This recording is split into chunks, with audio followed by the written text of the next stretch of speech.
Olor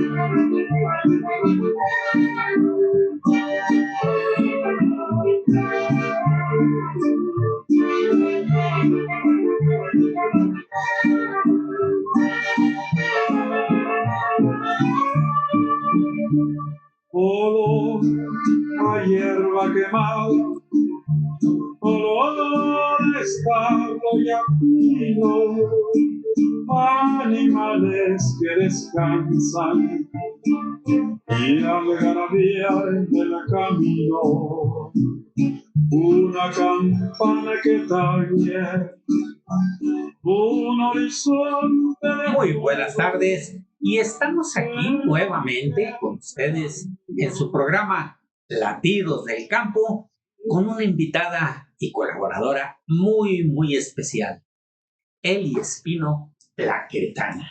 Muy buenas tardes, ¿cómo estás, Eli? Muchas gracias, no, pues feliz de estar aquí contigo y con todo tu equipo, y pues aprovechando para darte la patadita de la buena suerte. Claro, sí, gracias, es un placer, de verdad. Se quedaron por ahí algunos apuntes pendientes en otras colaboraciones, pero bueno, lo estamos retomando y esperemos que sea de tu agrado y te incorpores a este equipo para seguir pues llegando toda esa información en todos los sentidos. Seguimos con colaboradores veterinarios, agrónomos, la doctora Clau con lo cultural, etcétera, una variedad de profesiones, y también con lo tuyo, tu especialidad, aparte del canto, porque déjenme decirle que Eli Espino, la queretana, canta las rancheras y las canta bien. Así es. Y además, con todo lo que conoces de cocina tradicional otomí, es originaria de Peñamiller, un municipio del semidesierto queretano. Es amante de la cultura de los pueblos originarios y orgullosa descendiente otomí. Es abogada, cantante, promotora cultural y presidenta de la Asociación de Tradiciones Queretanas. Fiel exponente de la hermosa música tradicional mexicana, así como de la gastronomía otomí. Ha participado en foros como el Centro Cultural Los Pinos de la Ciudad de México y ferias de Ocotlán, Jalisco, Nuevo León, Guanajuato y diversos escenarios del resto del país y municipios de nuestro estado.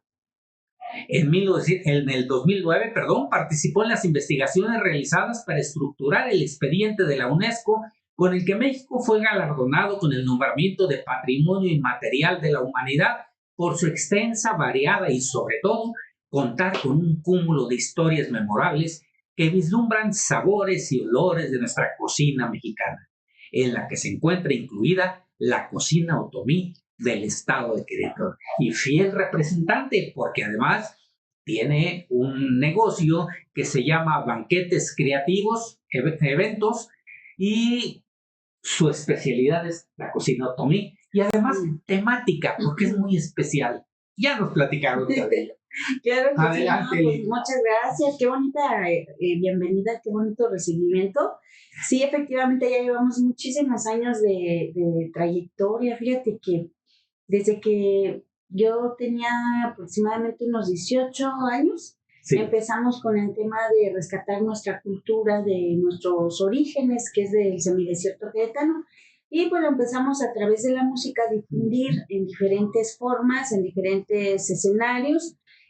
Recuerdo que uno de los principios fue precisamente los coros de la iglesia, en donde ahí se formó había mucho dinamismo con los jóvenes y se formó un grupo que cantábamos música tradicional. Ahorita esa hermosa canción que tú pusiste de nuestro querido, que se llama Al morir la tarde, de Al morir la tarde, María Antonia Aguilar.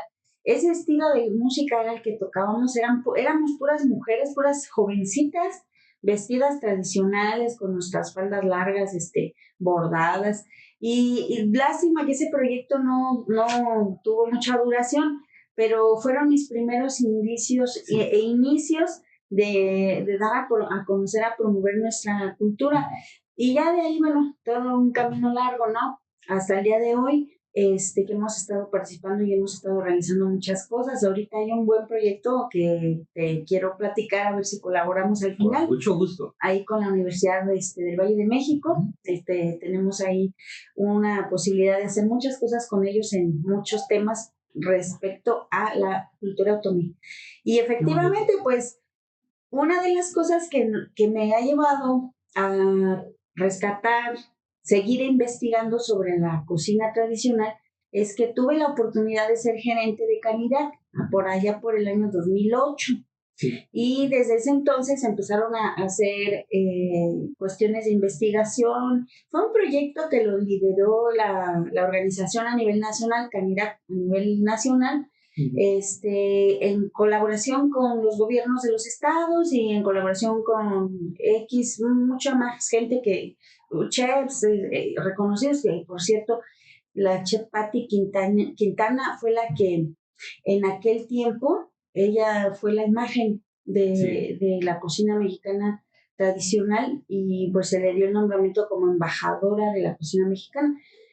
Supe que murió, no recuerdo ahorita bien el año donde murió, creo que fue en el 2018, que falleció la chef Patti, Sí. pero fue una de las impulsoras de este proyecto. Ellas fueron las que vinieron a Querétaro, nos invitaron, que si quieren participar aquí, delegación Querétaro, ¿no? Nosotros encantados hicimos una ruta gastronómica liderada por todos ellos y todas ellas, la mayoría son mujeres.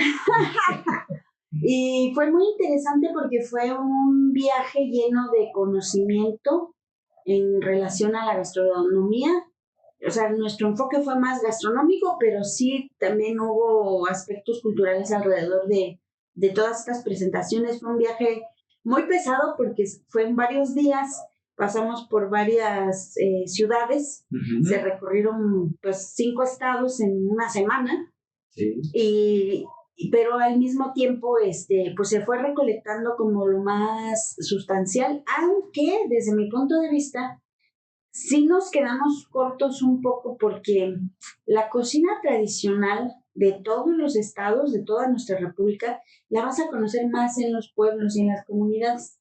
Sí. De repente tú encuentras un restaurante emblemático en algún estado que efectivamente tiene en su carta algunos platillos tradicionales de ese estado, pero cuando tú vas a la cocina y al fogón de la señora que está cocinando esa receta tradicionalmente, sí encuentras muchas diferencias. Desde el montaje del platillo, ¿no? Y eso es totalmente diferente. Ahí es donde sí, yo respeto mucho el trabajo y se les agradece mucho el trabajo de los chefs, porque al final del día pues es dar a conocer nuestra cocina, subirla como al nivel gourmet. Sin embargo, creo yo que para la preservación es muy importante conservar la esencia totalmente tradicional del platillo. Ya no modificarle nada, porque si le modificas algo a la receta, si le modificas cualquier detalle que sea, cambia mucho todo el sabor y cambia mucho inclusive la manera de cómo comemos. Los mexicanos somos dragones por naturaleza. Sí. No nos gustan las porciones chiquitas ni miniaturas. Aunque se vea precioso el platillo, la verdad es que no somos de esa cultura. Nuestra cultura es comer bien, agarrar el taco, es más, si te puedes acercar al fogón y agarrar la tortilla, darle la volteada y echarte el taquito de salsa en molcajete y luego el jarro de pulque, híjole, pues es algo fenomenal, ¿verdad? Ojalá pues hubiera estos conceptos de cocina tradicional donde se asemejen más a la realidad de lo que se vive en los fogones tradicionales. Sí, es que entonces deja de ser cocina tradicional y se vuelve cocina mexicana contemporánea. Así es. Porque cada chef le pone su toque de estilo, de distintivo, para que sepan que soy yo. Entonces, bien, está bien, pero entonces no lo llamen un platillo tradicional queretano o platillo tradicional otomí. Es un platillo esencia otomí de la cocina mexicana contemporánea o del restaurante fulanito o de creación del chef fulano.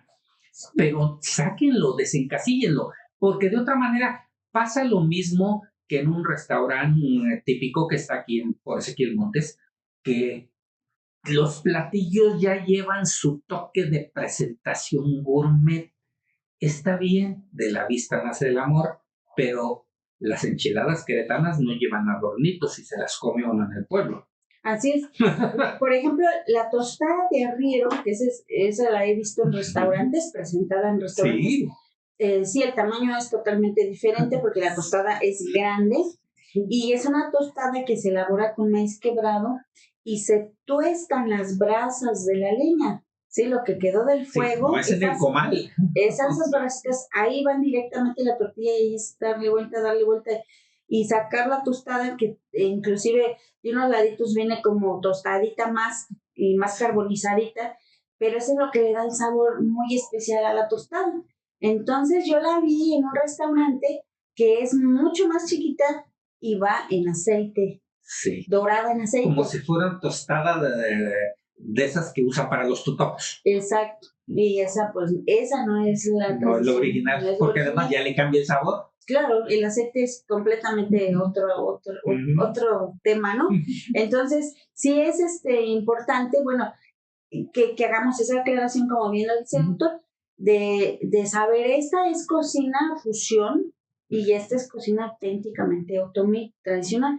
Y yo siempre he dicho que la cocina auténtica de cada estado, si queremos conocer su gastronomía, hay que ir a los lugares que no son restaurantes, que son pueblos, que son comunidades, un poquito más se acerca a los mercados, pero sobre todo, si sabemos que hay una señora en tal pueblo, en tal comunidad que vende tal o cual cosa, mejor hay que buscar esa información y hay que acercarnos con esas personas. Por ejemplo, en Tolimán hay una señora que ya es, años vende un atole de teja, años, y va nada más los domingos a venderlo afuera ahí en la plaza. Sí. Entonces, y lleva unas gorditas especiales también de una receta tradicional de muchos años de herencia, que son unas gorditas de piloncillo con masa y queso, y van también horneadas en el horno de arcilla. Entonces, ese tipo de gastronomía de verdad que vale oro buscarla, probarla y por supuesto preservarla, ¿no? Que eso es lo importante. Y darla a conocer, porque parte de lo que pretendemos hacer con todas estas pláticas que acceden personas tan importantes como Eli, es que la gente lo conozca y resaltar esas cosas y que digan, el próximo domingo me voy a Tolimán a la misa de 10 de la mañana o de 12, porque está un poquito retiradito, no me levanto, pero a ver, echarme ese atole de teja con mis gorditas. Que no me lo platiquen, quiero conocerlas. Así es, probarlas. También allá en Santiago Mexquititlán, en Amialco, encontramos también algo muy especial que inclusive hice un TikTok por ahí, pero ya ve cómo son las plataformas, me borraron toda esa información, pero estaba interesantísima. Y voy a volver a ir, si Dios quiere, voy a volver a ir a grabar. Encontramos una bebida que es totalmente prehispánica y se llama sendichol. Es una bebida que es pulque de maíz que va fermentado, se deja fermentar el maíz y le ponen chile molido. Entonces no sabe a dulce, tiene un sabor muy especial, y ahora sí que ya depende del gusto que tengamos cada uno. Si eres más de sabores más naturales, porque ese es otro tema muy interesante en el tema de la cocina. Ahí en la Canirac nosotros trabajamos con una tendencia que era la corriente del slow food, que es cocina lenta. La cocina tradicional lleva tiempos de preparación, es más, hasta días, ¿no? Muchas veces empieza uno a cocinar desde mucho antes, a hacer la preparación para que cuando ya vas a degustar los alimentos, pues para esto ya han pasado 2 o 3 días, ¿no? Como es en el previos, como es en el caso, por ejemplo, de la elaboración de los tamales tradicionales de la Sierra de Querétaro, que el maíz lo tienes que poner a cocer 2 días antes de que te los vayas a comer, para que toda la noche dejes el nixtamal reposando toda la noche, y al día siguiente lo lavas, lo llevas a moler y ya está en su punto. Y ese día, ya que tengas la masa, la masa ya, haces ya los tamales para que pues van a estar en la noche. Si los vas a ocupar el día temprano en la mañana, pues ya están. Pero si son, por eso se caracteriza esa característica tiene la cocina tradicional, que es una cocina lenta. Sí. Y en contracorriente con la cocina rápida, con el fast food. Decíamos por ahí en otro programa, decíamos, de repente ya venden todos los ingredientes hechos en los centros comerciales, Sí. y nada más es revuelve, bate, ponlo en el horno y listo, ya está tu cocina. Sí, en 45 minutos a 180 grados y con eso está. Y con eso ya quedó algún tipo de cocina, algún platillo, ¿no? Ahorita están usando mucho hacer las pizzas así súper rápidas, hasta con tortillas de harina. Bueno, he visto muchas recetas ahí medias extrañas. Sí. Vi unas recetas que yo dije, híjole, y bueno, la ventilaban como cocina mexicana, el atole de papitas fritas, o sea, que lleva papas de la marca esta, que Sabritas, y dije, no puede ser posible, en serio, ¿cómo hemos devaluado tanto nuestra gastronomía, no? Digo, gracias a Dios todavía vemos mucha gente que la preservamos, la tradicional, pero hay corrientes nuevas, muchas tendencias nuevas que dice uno, de verdad no sabes lo que estás haciendo con esos ingredientes que ya vienen procesados. Eso es lo, perdón que te interrumpa ratito, eso es lo más importante. Nos está ganando la practicidad y hacer las cosas a la velocidad que estamos acostumbrados a manejar con estos aparatitos. Le tecleamos ¿qué se festeja el 20 de noviembre? Inmediatamente nos dice toda la historia del 20 de noviembre y de ese día, aquí, en cuestión de segundos. Y así queremos que sea la cocina. Y así queremos, que es lo peor, que si yo te pido que si me pasas algo, que me hagas algo que también sea así, inmediato. Sí. Si no, ya no tengo tolerancia. Pero se nos está yendo la onda de que con esas cosas, ingredientes preparados, ingredientes precocidos y congelados, le estamos quitando el 60% de los nutrientes a las cosas. ¿Qué estamos comiendo? Pero además, no, yo desde mi punto de vista, la peor cuestión que estamos haciendo es meterle mucha toxicidad a nuestro cuerpo, porque evidentemente esos productos ya procesados, industriales y que ya vienen precocidos, pues vienen con una cantidad inmensa de conservadores, Claro. o sea, de los cuales liberan radicales libres que son dañinos para nuestro cuerpo. Claro. Ese es el tema más delicado, además de que pierde, o sea, la otra cuestión que no nos alimenta. Es que va junto con pegados, Sí. dirían por ahí. Primero, le estamos metiendo situaciones de muchos ingredientes que no son nada naturales. ¿Qué le pueden poner a la harina de las papas fritas que venden en los paquetes embolsados si tienen que aguantar 2 años antes de que se enlamen, antes de que se enrancien, antes de que se contaminen con bacterias que pueden ser dañinas para el humano? Imagínense la cantidad que debe de llevar para que no lo aguanten. Y eso mismo, las verduras precocidas que venden en los congeladores de las tiendas comerciales también tienen su fecha de caducidad. Entonces, ya tienen determinados ingredientes, nitratos, nitritos, benzoato de sodio, etcétera, que si se ponen a investigar un poquito en internet qué es lo que hacen o para lo que sirven, son más las contraindicaciones que para lo que sirven. Pero bueno, nos los estamos comiendo a puños. Claro.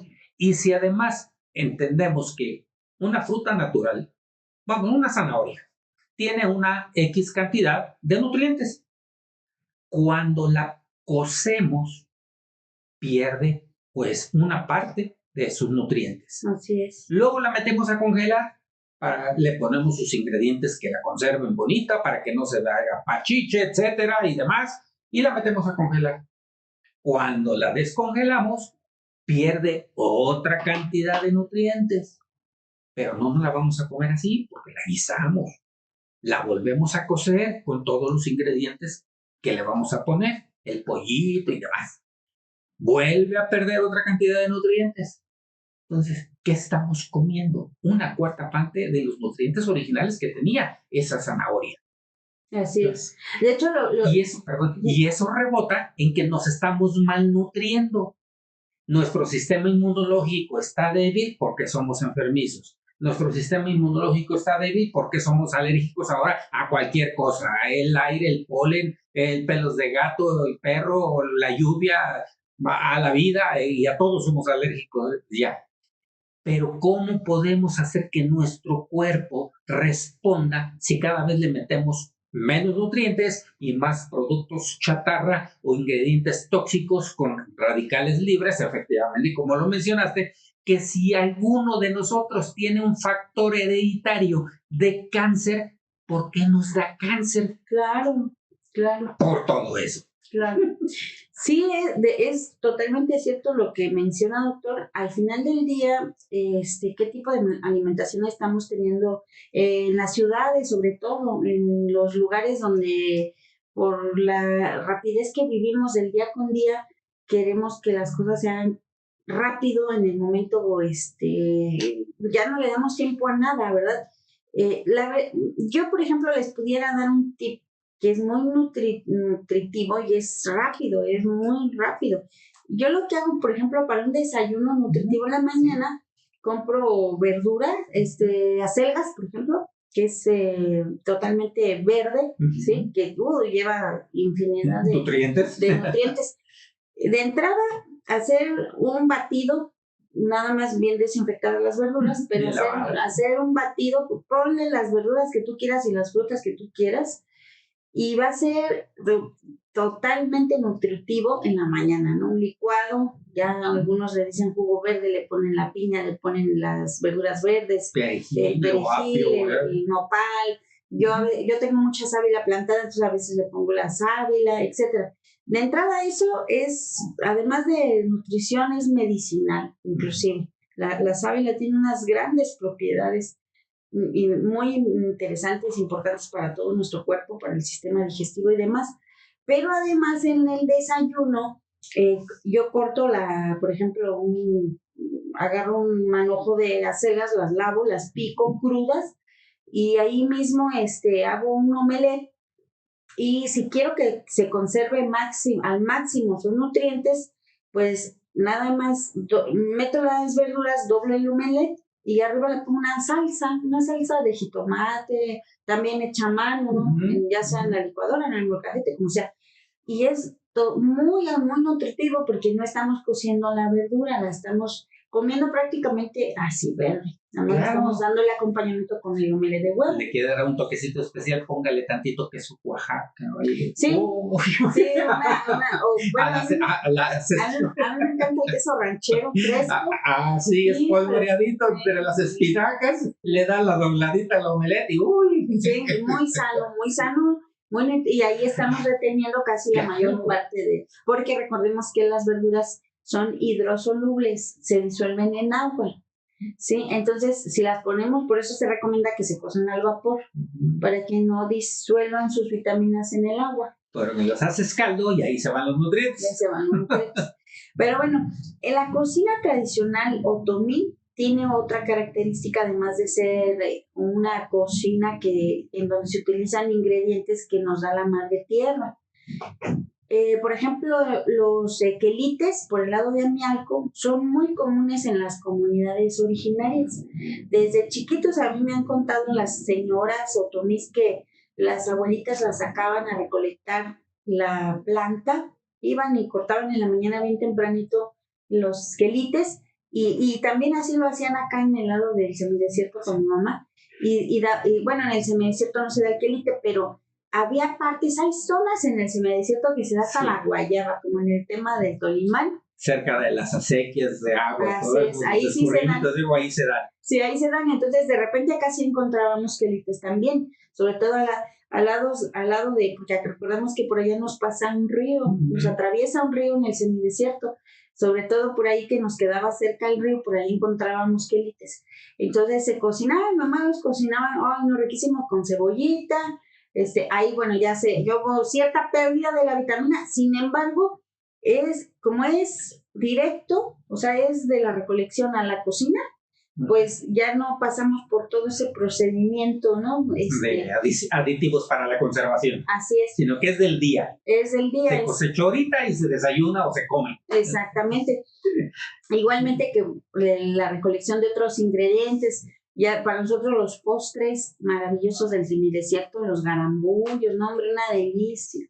Ahorita, Y Eli, sí, poca gente sabe que el garambullo tiene más antioxidantes que No, los sí, arándanos que nos traen de exportación. sí, aquí estamos hablando. Sí, tenemos unos de postre aquí Sí, para pero- saborear. exactamente, pero efectivamente el garambullo tiene muchísima más cantidad de antioxidantes que el propio arándano. Y nosotros la verdad es que íbamos al cerro, llevábamos una canasta y recolectábamos. Hay que tener mucho cuidado porque Las espinadas. si te picas, no, mis primas eran expertas, ¿no? Yo iba de vacaciones para allá con mi abuela, en vacaciones largas con mi abuelita. Y pues yo no era tan experta como ellas, pero no, hombre, ellas así rapidito, llenaban Es la cubetita, la canasta. y se burlaban de mí porque yo iba muy lenta, pero además de eso me caía y lo que llevaba recolectado quedaba tirado en el piso, bueno, en el suelo, en el cerro, y se burlaban mucho de mí mis primas, pero bueno, al final del día son unas experiencias muy bonitas porque pues conocimos lo que es la vida del campo, la vida de la comunidad, de la cocina tradicional. No, hombre, mi abuelo tenía una huerta de tuna grande, no recuerdo cómo le llamaban, le decían de un nombre especial, pero una tuna Grandota. y dulce, qué barbaridad. Oh, parece que estábamos comiendo melcolcha, decía mi abuelita, ¿no? Y llegaba con la caja y era una fiesta para todo el chiquillán, ¿no? Porque a pelar tuna y a comer. A sentarse todos los nietos, los hijos ahí. Sí, así es. Y bueno, esa es una de las características de la cocina tradicional. No lleva tanto proceso. O sea, es comerse lo natural prácticamente directo. El garambullo ahorita se han hecho muchas fusiones y está padre, qué bueno, eso me da mucho gusto. Nunca lo voy a contradecir, al contrario, qué padre que se den a conocer nuestros ingredientes originarios del semidesierto queretano. Pero sí hay que hacer esa aclaración. Si hacemos un mousse, por ahí hay alguna receta de algunas cocineras que dicen es cocina otomí y hacen un mousse de garambullo que les queda delicioso, pero lleva crema, lleva lechera, lleva otros ingredientes que eso no es No son parte de naturales. una tradición. Entonces, esa es cocina fusión, porque están fusionando lo que son ingredientes autóctonos con ingredientes contemporáneos y muy modernos, inclusive procesados. Si le ponemos lechera, le ponemos leche clavel y etcétera, esa es otra cosa. Sí, entonces, lo tradicional y lo original es agarrar el garambullo y comérselo así directo.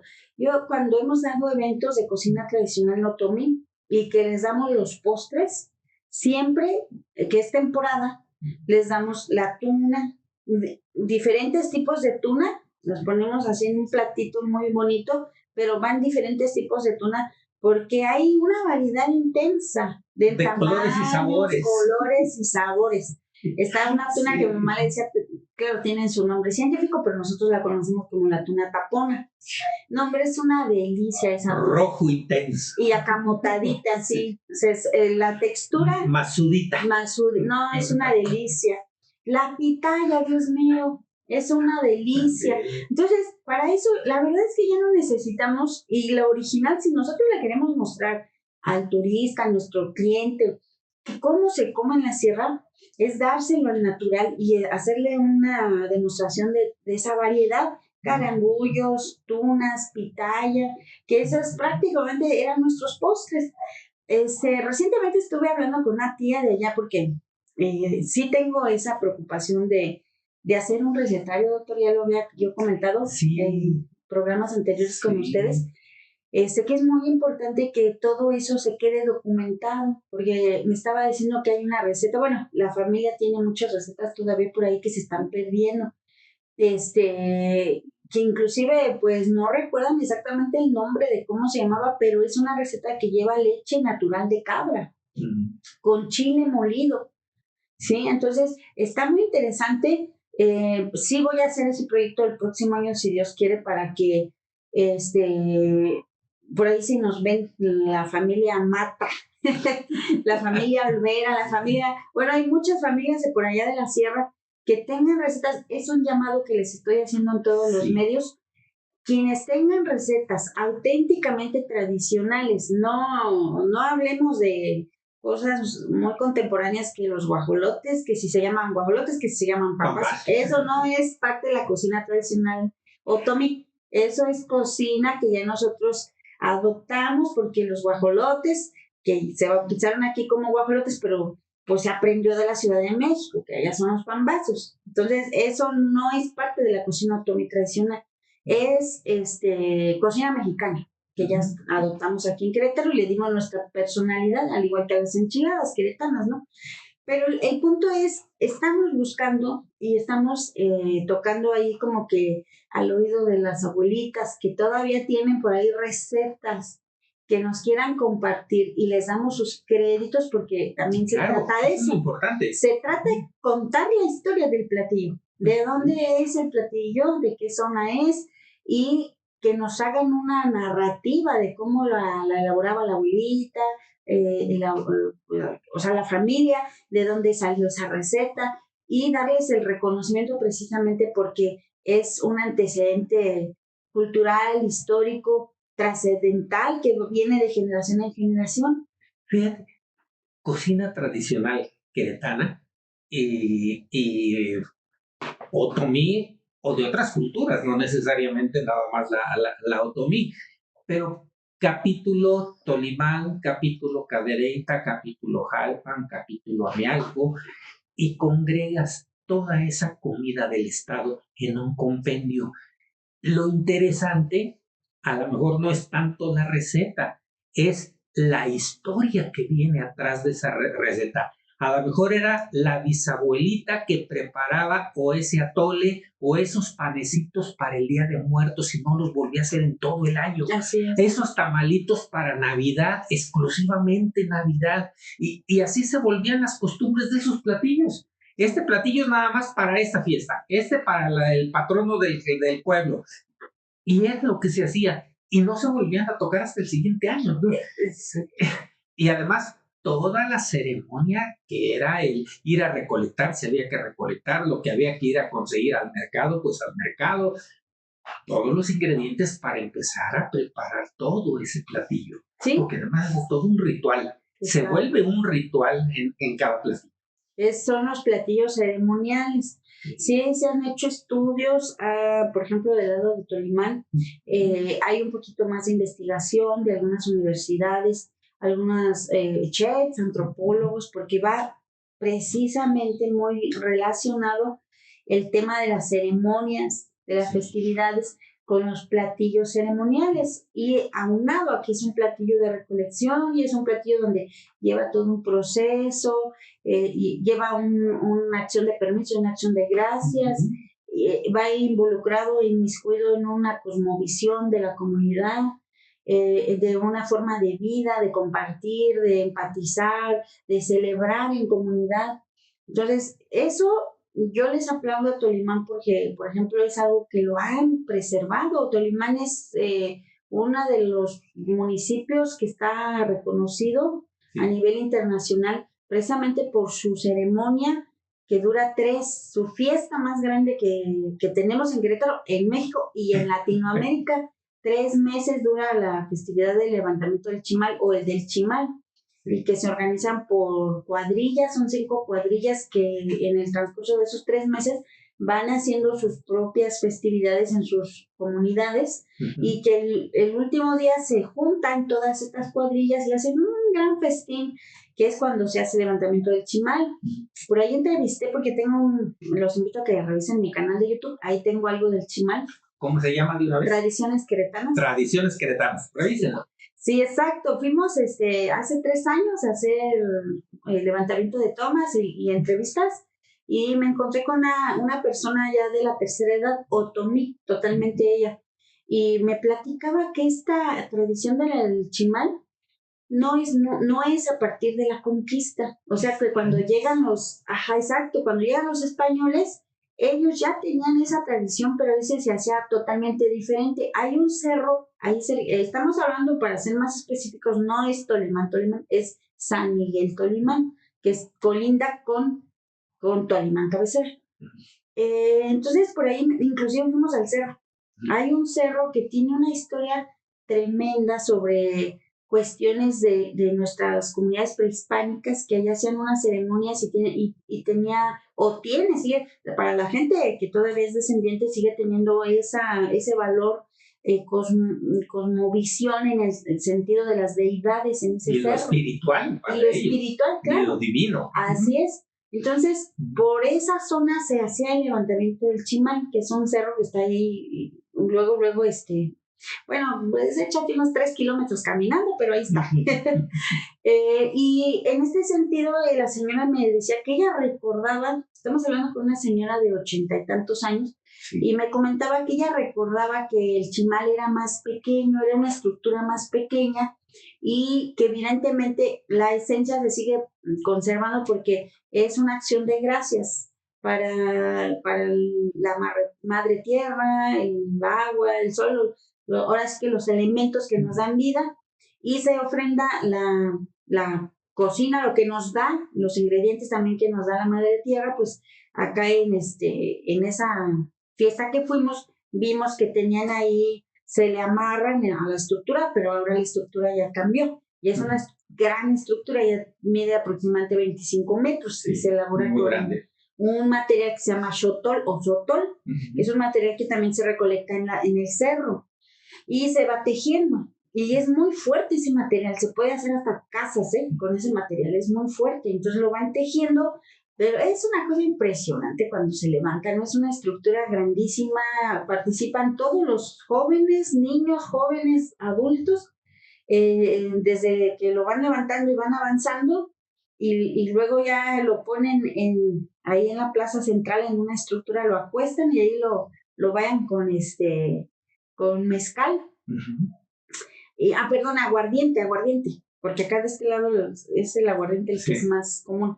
Y ahí le van amarrando, antes de bañarlo, primero le amarran toda la comida, ¿no? Le ponen tortillas, le ponen pan de pulque. Y escuchaba yo que uno de los coordinadores que estaba al micrófono les decía a los chamaquitos, a los jóvenes: acuérdense que no se le tienen que poner sabritas, ni coca, ni... Se le tiene que poner nada más los alimentos que cosechamos aquí. La guayaba, que también es muy... Sí, toda la cañada del río. Sí, exacto. El chocolate, también le ponían ahí chocolate, y regañaban a los niños y a los jóvenes porque ellos querían ponerles sabritas. Pues lo que ellos comen. Ajá. Exacto, entonces digo, qué bueno que sean tan estrictos de seguir preservando, porque de verdad que es una tradición hermosa. Hay un sincronismo, por supuesto, porque ahora de la conquista de acá se le ofrenda a San Miguel. Eso es lo que les enseñó la conquista, ¿no? O sea, tú ya no tienes tu Dios allá, ya tienes acá el Dios. Sí, de la conquista. Y lo cambiaron de lugar, ya no vas al cerro, vienes a la iglesia. Y fíjate que es algo interesante, para poder, no fue un proceso de un día para otro, fue un proceso que incluso todavía sigue en evolución. Por eso en esa zona de Tolimán, tantas capillas familiares.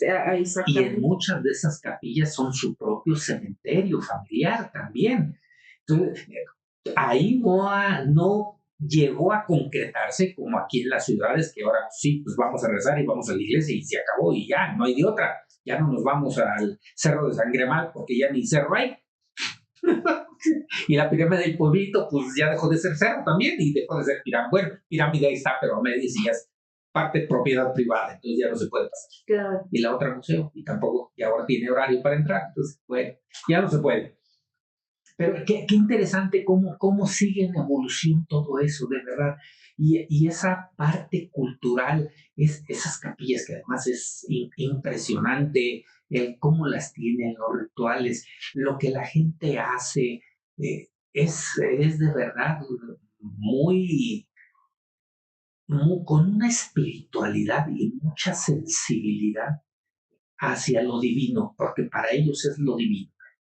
Sí, y fíjate que también fuimos en Día de Muertos, ahí sí no recuerdo si se fue 2 o 3 años, dimos un recorrido por las capillas y estuvimos entrevistando a gente y grabando para poner ahí unas fotos muy bonitas que me saqué con mis vestuarios tradicionales de la queretana. Salió muy, muy padre las imágenes, pero nos dimos cuenta de algo muy triste, doctor. La gente ya se le está olvidando, la misma gente de esa familia que tenía ahí esa capilla, no digo que a todas, pero nos dio esa impresión de las entrevistas que hicimos que se les están olvidando. Por ejemplo, yo les decía qué cánticos tradicionales tienen o hacen ustedes para esta celebración. Y pues los cánticos que sacaron fueron de la iglesia, fueron cantos, ¿no? ¿Cómo les llaman? Sí, cantos, ¿no? Sí. Pero nosotros sabemos, por ejemplo, acá en el pueblito se ha rescatado cantos a Tonantzin y en la lengua, ¿sí? Y sí es un trabajo que hay que hacerlo, por eso vuelvo a repetir, es muy importante que más gente se interese en este tema y que sobre todo las instituciones también le den el valor, porque yo siendo queretana y habiendo tenido algún trabajo que tenía que ver mucho con gobierno, con políticas públicas sobre el tema de cultura, he visto que no le han dado la importancia suficiente para rescatar y preservar todo esto. Entonces, tan solo allá en Peñamiller, en la zona semidesértica, se está olvidando mucho la lengua, se ha perdido la lengua, se ha perdido en estos cánticos tradicionales, se ha perdido también el tema de la vestimenta tradicional. Ya todavía en Tolimán tenemos un poquito más, pero en Peñamiller la verdad es que ya hay demasiadas corrientes e influencias americanas. Híjole, ya todos los pueblos están americanizados, de verdad. Las comunidades están americanizadas. De hecho, ahorita acaba de llegar una prima, por ahí si me llega a ver, me mando saludos a mi prima Rosita, porque ella migró desde los 15 años, doctora, a los Estados Unidos. Y de hecho, pues estaba una tía que fue la que empecé a hacer preguntas sobre porque mi tía, pues ella sí tiene mucha historia del rancho, de allí, de la comunidad. Sí. Y entonces mi prima me dice, ay, es que no me gusta esto, es que no me gusta lo otro. Le digo, oye, prima, pues ya no eres mexicana, entonces ya eres totalmente norteamericana. Y sí, efectivamente ya tiene su ciudadanía, porque ha pasado ese fenómeno que han inmigrado familias completas, ¿eh? Sí. Y ya hay raíces, ya nacieron allá, aunque algunas mujeres de las familias se han preocupado por seguir intentando reproducir ciertas recetas. Por ejemplo, esas gorditas de horno que mi abuelita les llamaba así, gorditas de horno, que se elaboran con piloncillo, masa, queso de cabra y leche y canela. Esas las hacía mucho mi abuelita en fiestas, sí, en las fiestas de la familia o fiestas de la parroquia, que había alguna festividad patronal y ahí las hacía la charamusca, con puro piloncillo, la charamusca. Decía, mi tía estaba acordando, dice, yo me acuerdo cuando tu abuelita, dice, tenía así su tejamal y tenía unos palos así de madera, y ahí agarraba y ahí colgaba el dulce, cuando todavía estaba maleable, los colgaba y ahí le daba vueltas y vueltas y vueltas y iba tejiendo la trenza. Ajá. Entonces, yo eso todavía yo no me acuerdo porque yo soy de las más chiquitas de esa familia. Ya no me acuerdo tanto haber visto a mi abuelita porque cuando me tocó convivir con ella ya estaba adulta, muy adultita, entonces ya no podía. Ya no hacía cosas de cocina. Sí, pero esa cocina la hacía mucho más antes cuando estaba joven y de hecho era ella comerciante, ella vendía ahí. Y su casita estaba en medio de la carretera y ahí ponía su puesto, su tiendita y ahí vendía sus charamuscas, vendía queso, ella también hacía queso de chiva, o sea, todos los productos naturales los vendía ahí, porque ahí pasaba la gente que iba para México, venía a Querétaro. Y bueno, muy interesante todo esto y recordar esas cosas, quienes las hayan vivido, compartirlas, porque en este caso mi tía, ¿no? Que me las compartes, algo muy padre, muy bonito, imaginarme ahí en su cocinita de mi tía, de mi abuelita, pues sí, pues ahí ese fogón sí lo recuerdo. Sí recuerdo haber hecho, mi abuelita me enseñó a hacer tortillas, tamales, atole, las gorditas. Fíjate, antes hacían unas, ya te olvidé de todo, doctor. No te preocupes, está bien, no te preocupes. Mi abuelita hacía unas que les decía carretillas. Son unas gorditas largas, alargadas. Pero qué maíz tan delicioso. Y también un maíz quebradito. Sí. Porque teníamos molino de mano, entonces nosotros molíamos. Y no les ponía nada, doctor. Nada más les ponía sal a la masa. Y no les ponía ni manteca, nada, nada más la pura sal. Y las ponía en el comal. Sí. Y ya estaban, las sacaba y les ponía arriba salsa y con frijoles de la olla negros, frijoles negros de la olla que se cultivaban ahí. Una delicia, de verdad. Bueno, el punto es de que toda esta gastronomía, yo sí tengo esa intención de recolectarla y de platicar, porque ahí se hace el pan de... Todavía hoy en día tengo unas primas lejanas, familiares lejanos, que elaboran el pan de pulque en Peñamiller. Sí. Y entonces esta influencia de saber de dónde llegó el pan de pulque, de dónde lo aprendieron, que muy seguramente, porque dice mi tía que hay una tía abuela que lo aprendió en una comunidad que está en medio de Tolimán y Peñamiller, San Miguel Palmas. Por ahí ella vivía, entonces ahí a alguien le enseñó y de ahí, como se casó y se fue a vivir a aquel rancho, pues se llevó la receta.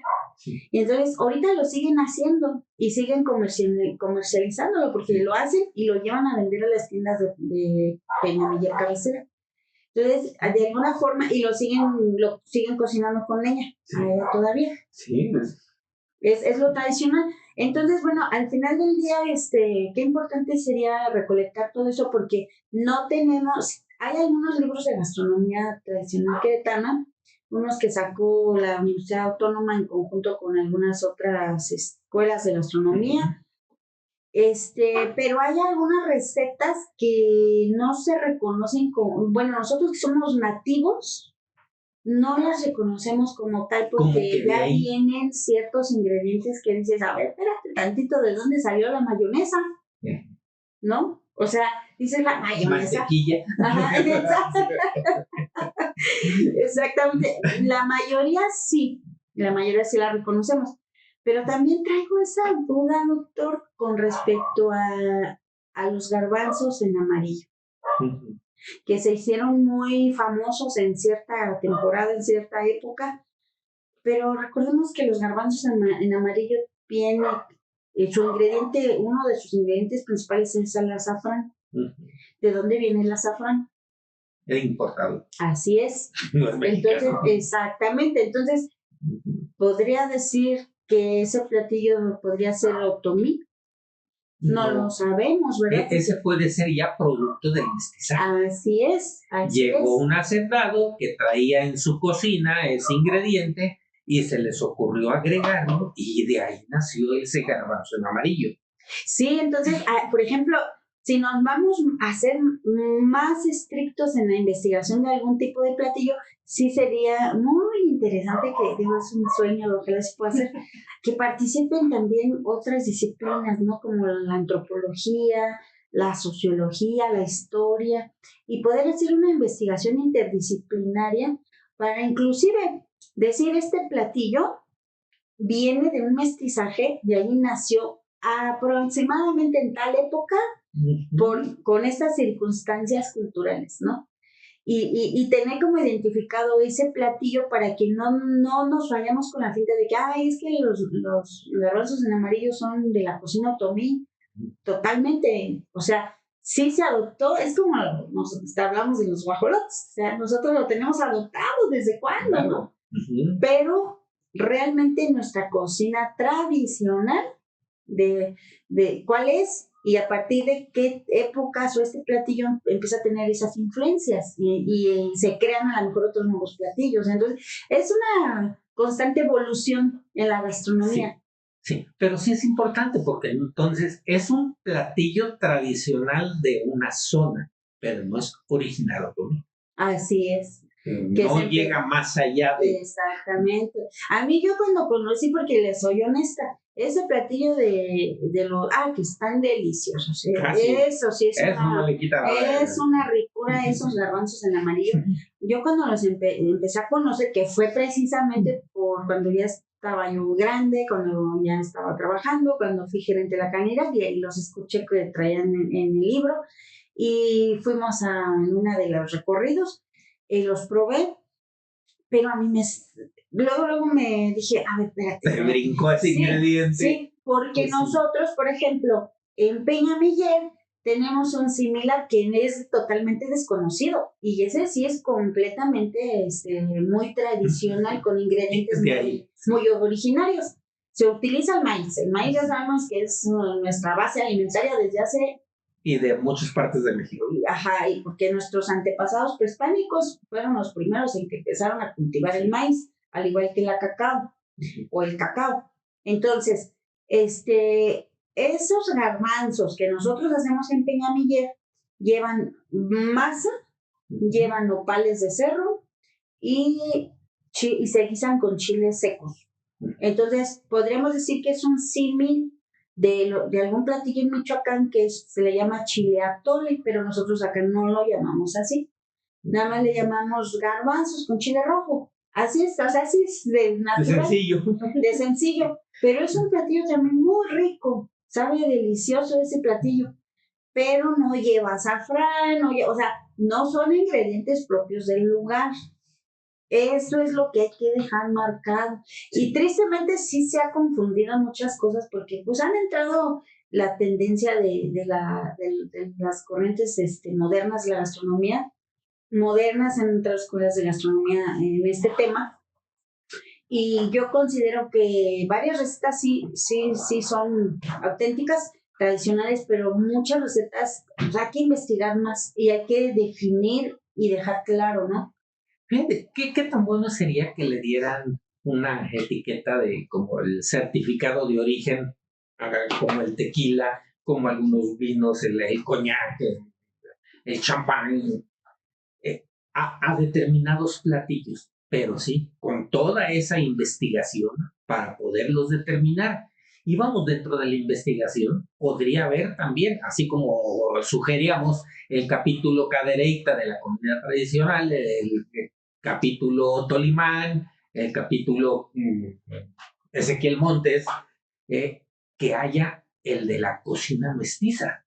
Así es. Porque a fin de cuentas, ese ya es un platillo mestizo. Exactamente. Por ejemplo, perdón, los buñuelos, que también decimos, es que los buñuelos es un postre tradicional queretano, pero no es originario, porque es con trigo. Exacto, es harina. Y la harina de trigo llegó con los españoles. Así es. Igual con los platillos que llevan ingredientes derivados del cerdo, las especies que vienen de la India o que llegaron de la India. Todos los platillos de carne de res, como dices, de cerdo, de ovino, de caprino, pues ninguno eran animales nativos de México. Así es. Entonces, sí, es que sí es importante conocer, o sea, sabernos identificar, es parte de nuestra identificación y no estamos en contra, bueno, yo en lo particular no estoy en contra de la modernización de la gastronomía, lo que creo que es muy importante es dejar claro qué es cada cosa, ¿no? Sí, claro, clasificarla como debe de ser y no en un momento dado hacer creer a la gente que es un platillo originario desde la época prehispánica que lleva azafrán, cuando el azafrán pues, llegó hasta 1521 con la conquista. Así es. Y antes, ¿cómo lo cocinaban? Pues sin el azafrán. Es que la cocina tradicional es muy sencilla, sí, es muy natural. Y simple, sin mucha rebuscada, y además tampoco muchos ingredientes porque no revolvían tanto. Exacto, porque se comía lo que daba, por ejemplo, ayer temporada. Y por temporada. Ayer estaba platicando a mi tía precisamente eso, me decía, es que fíjate, hija, no, el domingo, perdón, sí. Dice, fíjate, hija, que don Sean o no recuerdo el nombre de un abuelito, tío o abuelo ya muy lejano, que tenía ahí su solarcito, dice, iba y recolectaba, por ejemplo, estábamos hablando del pinole.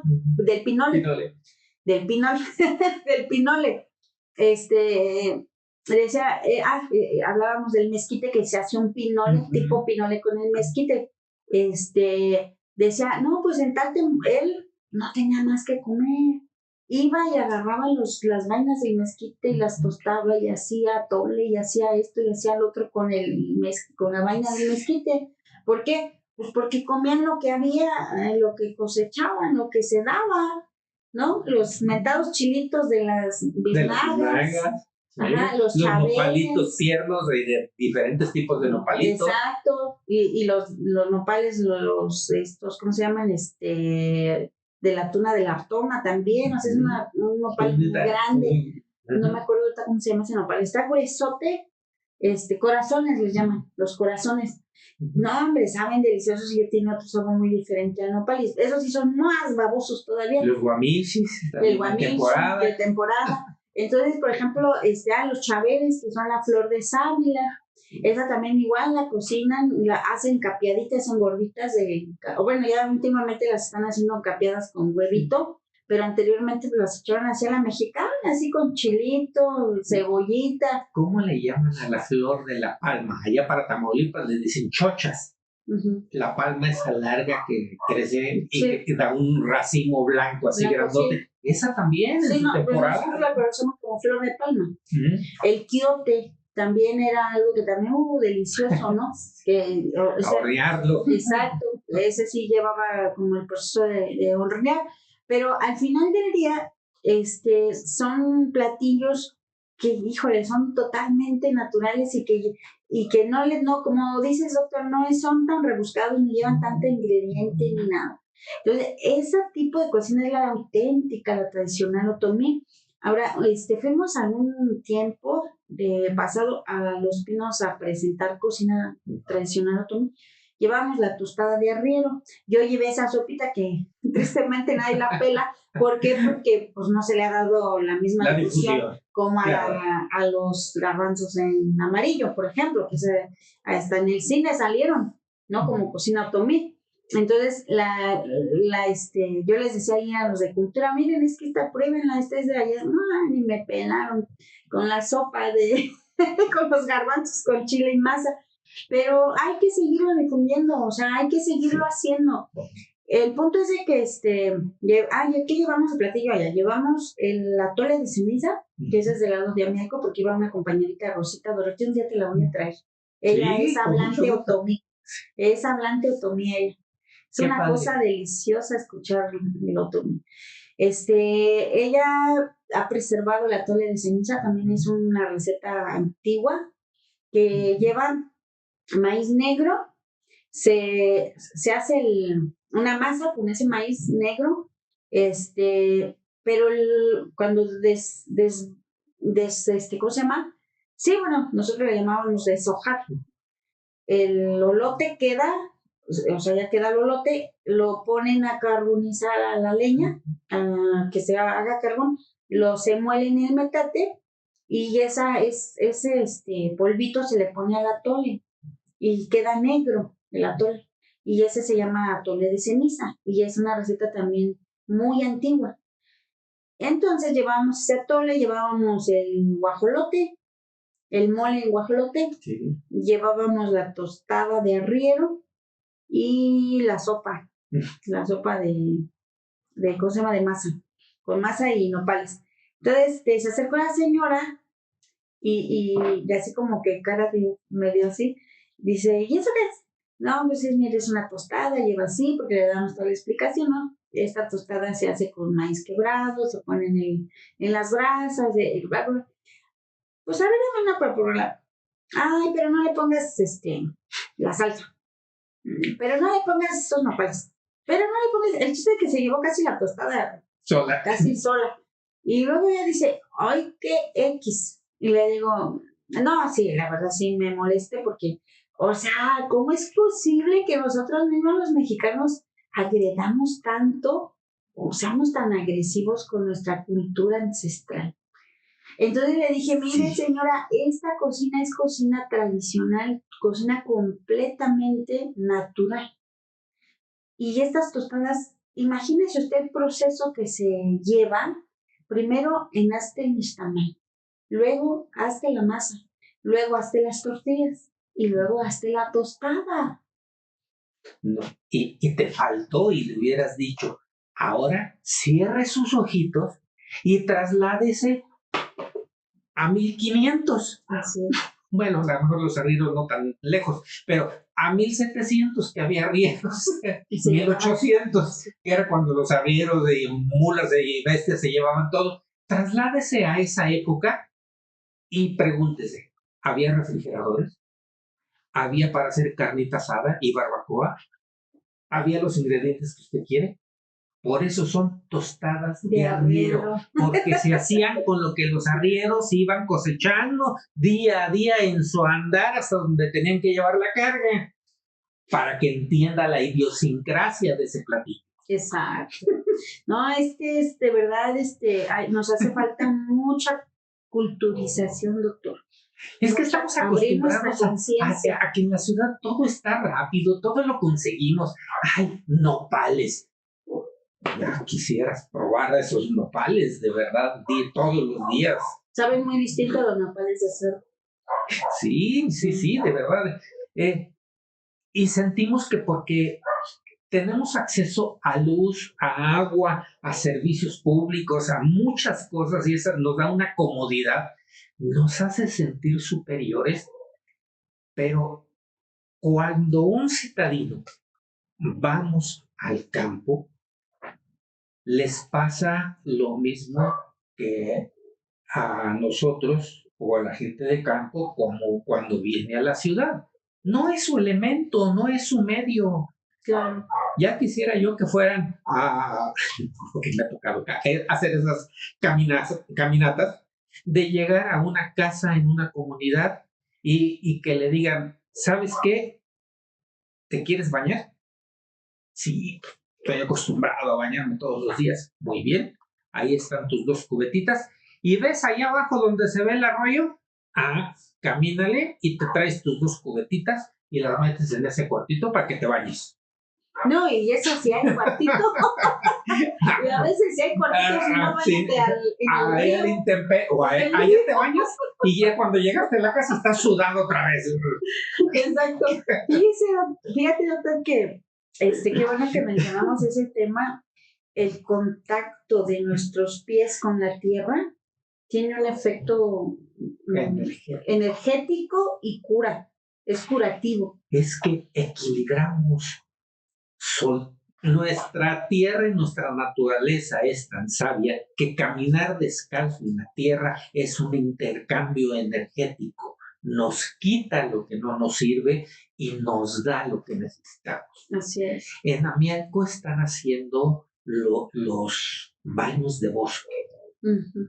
Es ir al bosque y meterte directamente, abrazar a los árboles, oler, disfrutar precisamente todo eso y hacer ese cambio de energías. Pero necesitas ir con una mente abierta. Claro. Con una mente abierta y dispuesto a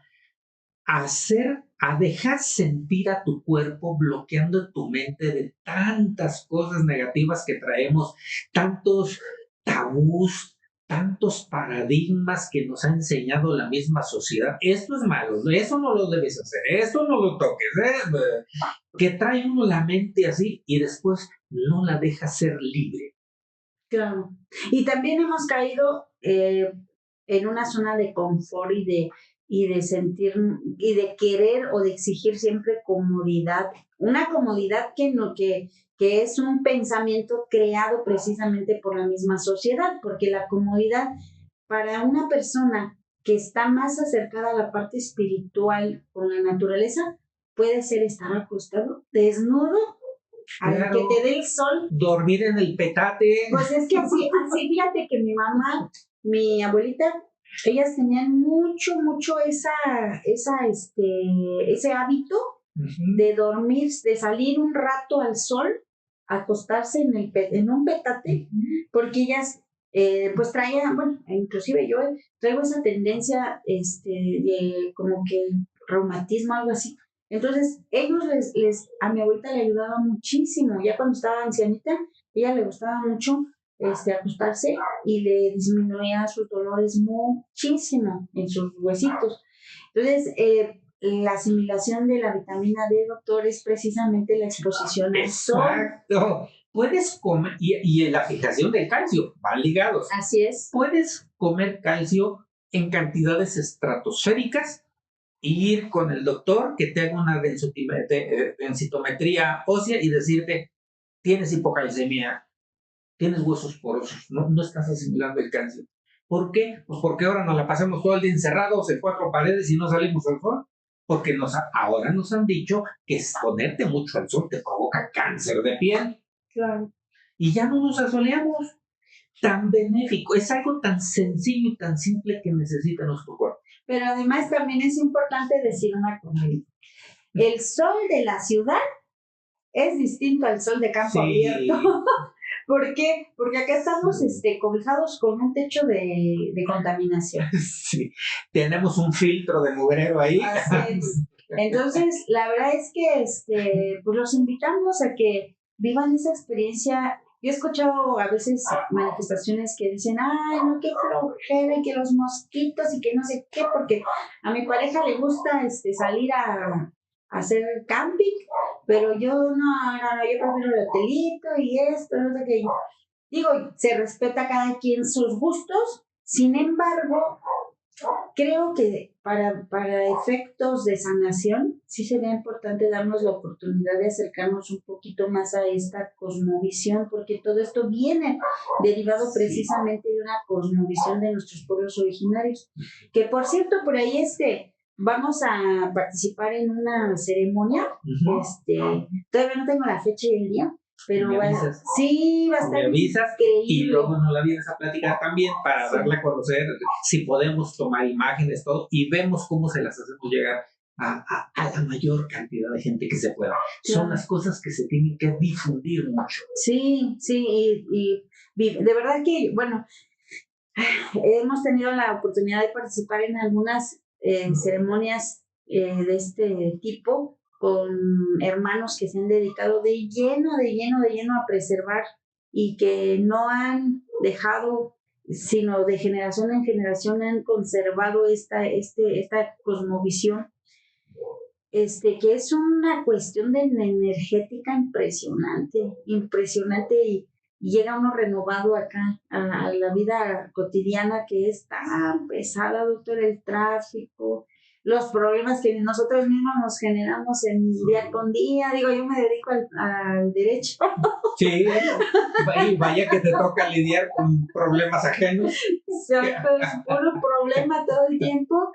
Entonces, sí, es algo bien maravilloso. La verdad es una experiencia muy linda, muy, muy bonita, el sentirse, el acercarse, el ver y el saber y el sentir que no solamente somos materia, somos espíritu, somos alma. Sí. Y que podemos conectar con el universo a través de diferentes formas de abrir nuestra mente, de quitarnos un poquito lo material y decir, pues, oye, lo material algún día se va a terminar. Y además algo tan simple que a veces nos lo han dicho muchas veces, pero nos entra por un lado y nos sale por el otro. Cuando nacemos, venimos solitos y encueraditos. Uh-huh. Y cuando nos vamos, lo único que nos llevamos es lo que nuestros familiares nos quieren que nos pongan para que nos veamos bonitos y no nos vayamos encueraditos. Y es lo único que nos llevamos. Y todo lo demás material que peleamos tantos años y toda la vida, ¿qué? Sí. ¿Para qué sirvió? Para nada. Hay juicios sucesorios donde se mueren los herederos y siguen peleándose los nietos y bisnietos. Sí. Pero bueno, es parte de toda una forma de vida que algunas comunidades siguen preservando y siguen fomentando estos principios, estos valores que para ellos han sido fundamentales para seguir sobreviviendo, porque ellos no festejan el 12 de octubre como una festividad como los mestizos. Para ellos es el día de la resistencia. Es un día triste, es un día de luto. No es para conmemorar. Así es. Entonces sí, me tocó, me invitaron a participar en una asamblea que se hizo de otomís en la ciudad, en el Estado de México, en Toluca, se hizo este evento. Y antes de iniciar los trabajos, porque fue cuando, que ese es un tema también súper importante, el derecho indígena, acabo de dar una conferencia allá a mis colegas del Colegio de Abogadas, Sí. que también estoy difundiendo esa parte, doctor, porque es muy desconocido el derecho indígena y es muy marginado de todo el demás derecho. Y es importantísimo que conozcamos los abogados que existen y que además hubo una reforma muy importante en el segundo constitucional, que es donde se concentran todos los derechos de los pueblos originarios y de las comunidades afromexicanas. Y derivado de eso, pero antes de esa reforma hubo una serie de consultas para escuchar las voces de la gente, de las comunidades, de los pueblos, y estuvimos asistiendo en algunas consultas. Esta fue allá en Toluca, y antes de iniciar los trabajos, que es algo que a mí me encanta de ellos, siempre piden permiso, siempre hacen una ceremonia donde se consagran y donde piden el permiso para que todo ese trabajo que se haga sea para bien. Es una cosa maravillosa, de verdad. Ojalá lo hiciéramos todos. Sí, antes de iniciar cualquier cosa, cualquier actividad del día, esas frases bonitas, esas frases de inspiración, motivacionales, es con el que se empieza el día, es con lo que deberíamos empezar. Así es. Agradeciendo que amanecimos y pidiendo permiso para continuar. Para continuar, porque ellos decían, bueno, cuando se hizo la ceremonia, sí duró como 1 hora y media, estuvo larguita, pero imagínense la concentración de comunidades indígenas otomís, porque eran en su mayoría otomís, del Estado de México, de Querétaro, de San Luis, de Guanajuato, todos uniendo energía para que esa modificación en la ley fuera para bien, que todo lo que se hiciera para un bien común, por la dignidad humana de sus pueblos y comunidades indígenas. Es una cosa maravillosa, de verdad que yo me dio una emoción que dije, Dios mío, estamos en otro nivel de conciencia, la verdad, sin duda alguna. Con lo que acabas de decir, las personas que nos están escuchando, con eso pueden tener una idea de dónde vienen las modernas cadenas de oración.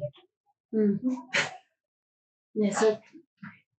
De esa raíz y de ese mestizaje religioso, ese sincretismo religioso después de la conquista. Sí, claro. Sí, claro. Sí, es que realmente no podemos negar nuestros orígenes. No. Y hay algo bien interesante, doctor.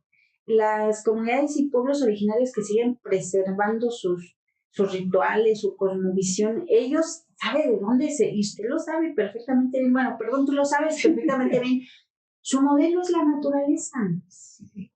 Le aprenden a los animales. Fíjate que yo leí, cuando yo era gerente de la Canirac, me iba a cursos, a diplomada, todo lo que saliera por el tema de liderazgo, por el tema de cómo manejar organizaciones, de cómo transformar organizaciones. Y me encontré un libro que se llamaba Kongu. Y es una historia que narra precisamente de una empresa americana que mandan a un alta directivo como gerente a rescatar esa empresa porque estaba a punto de cerrar por tanto problema que había en la empresa. Y entonces la gerente empieza a hacer ese libro de hecho es basado en hechos reales, es una narrativa de todo lo que ella aprendió ahí. Y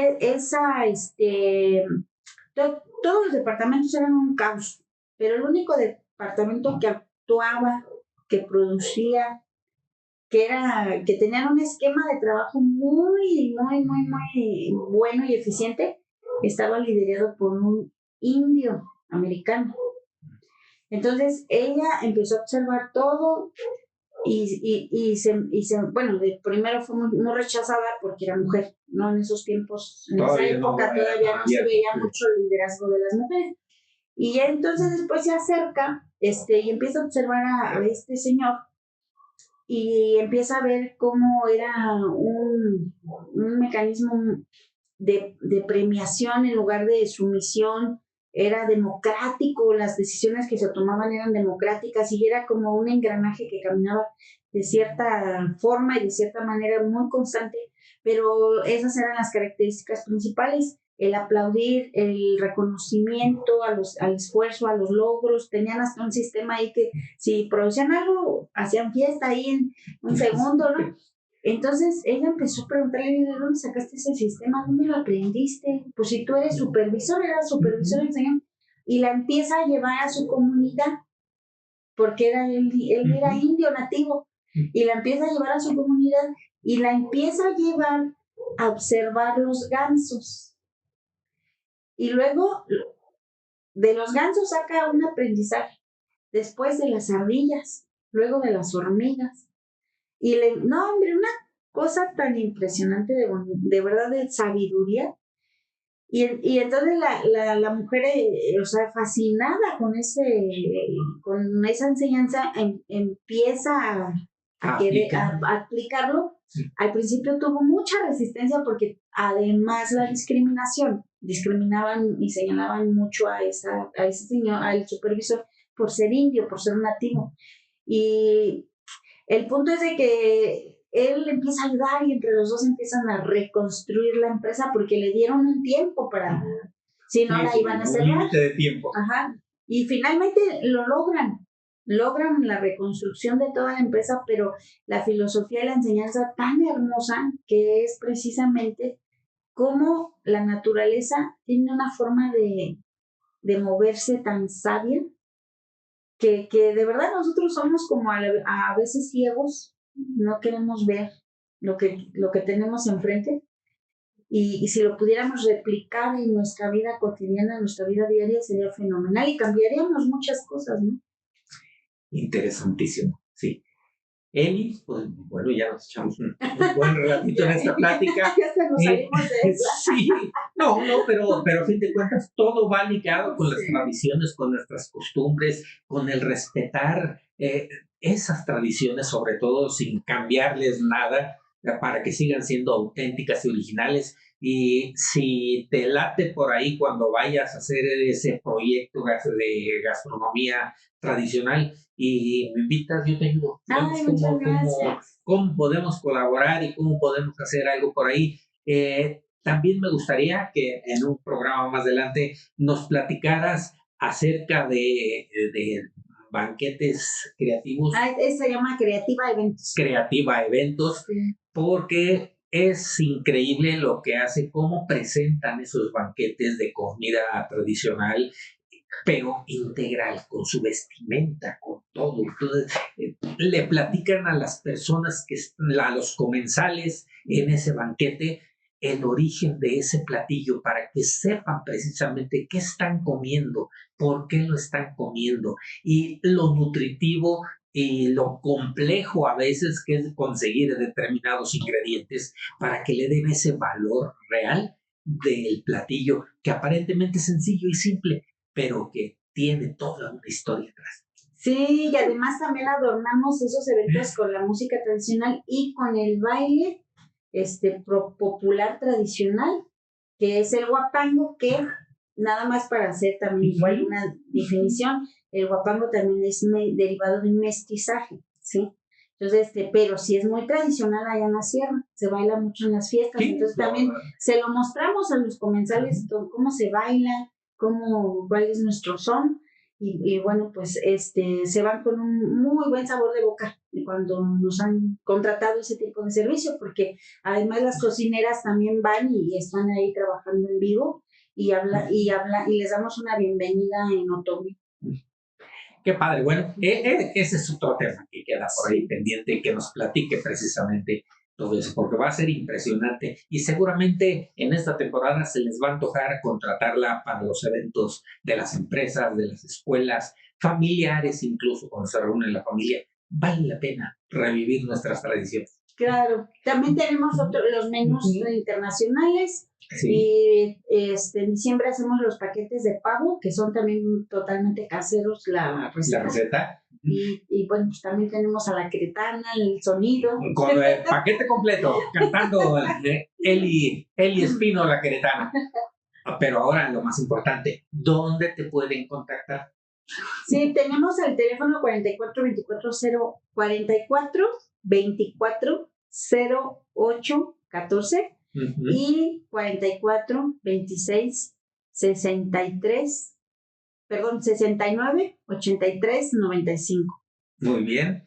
¿Algo de redes sociales? Porque ya ves que ahora también las redes sociales cuentan. Sí, claro. Tenemos el Facebook de Eli Espina la Queretana, el de Tradiciones Queretanas, que es donde subimos toda la información de las investigaciones, y la Queretana Linda, y la de Creativa Eventos o Creativa Querétaro, ahí también lo van a encontrar. Y en el canal de YouTube es Tradiciones Queretanas, ahí tenemos varios videos de investigación.